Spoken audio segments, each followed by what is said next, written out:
It's been less than 2 months since Jaycee Dugard was freed from a captivity that lasted almost 2 decades.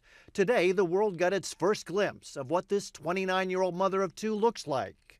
The photo featured on the cover of People magazine is ironically extraordinary because she looks so normal, a smile that at once reveals the joy of her newfound freedom, but may mask the difficulty of starting a whole new life.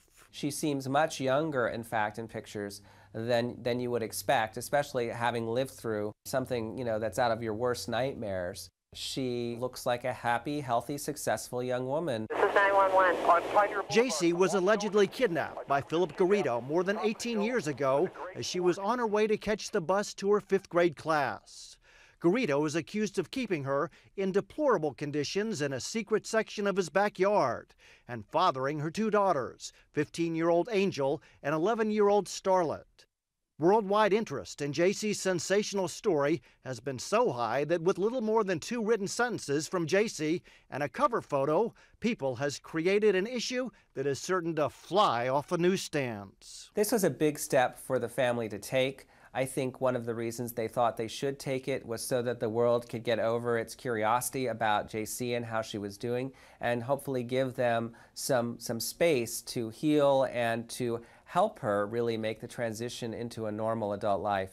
The article gives insight into what the first weeks of Jaycee's freedom and reunion with her family have been like. She told People, "I'm so happy to be back with my family. Nothing is more important than the unconditional love and support I have from them." Jaycee has taken her 2 daughters to live with their mother, Terry, in Northern California. After 18 years of captivity, Jaycee is now free to go horseback riding every day. Her 2 girls, who were once never allowed in school, now have a private tutor. And the family spokesperson says in an interview this morning on Good Morning America, their progress is stunning. I can say that they are bright, darling girls who are curious and interested in the world around them and really have a lot of knowledge. It's amazing what Jaycee was able to do under those circumstances. Jaycee never even finished 5th grade, but these days she's spending her time with her mother and younger sister, reading everything she can, catching up, and also cooking.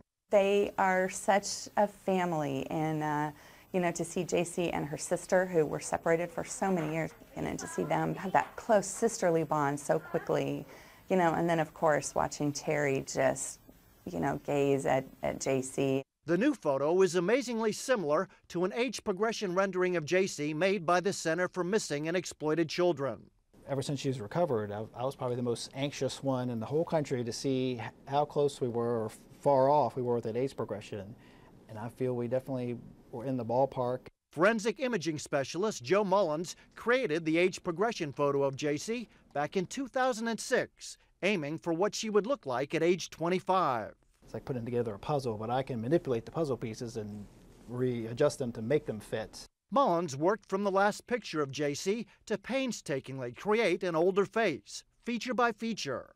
The process is more art than science. There's no computer program that does this work. Anything that's unique about a smile is great, because usually the smile that you had as you were young is the smile you still have today. But it's a off-the-shelf software, Adobe Photoshop we use. It's more technique than technology right now. A technique vindicated by the new photo of Jaycee, demonstrating that this work has the potential to save children. I hope that what it will do is remind the American people that you really need to look at these pictures. You need to look at these children in the eyes. You need to take the 2 seconds necessary to really look at them, because it's average people doing average things who are bringing these kids home. Somebody knows. As Jaycee and her daughters get acquainted with their family for the first time, they are considering ways to erase the memory of Philip Garrido. There has been talk about whether Jaycee will change the names of her daughters. They obviously had names that were given to them by the man who's accused of kidnapping her and keeping her as his prisoner all these years. Jaycee is working with investigators to help build a case against Garrido. She may ultimately testify against him. Though finally free, her ordeal is not over. I think it's too early to say. Is that smile, is the early success a product of the euphoria of the reunification? Can it be sustained? We're committed to trying to make sure that that family gets the help that it needs so that these early days can be sustained. But it's going to be hard. This is Mike Von Frem for Nightline in Los Angeles.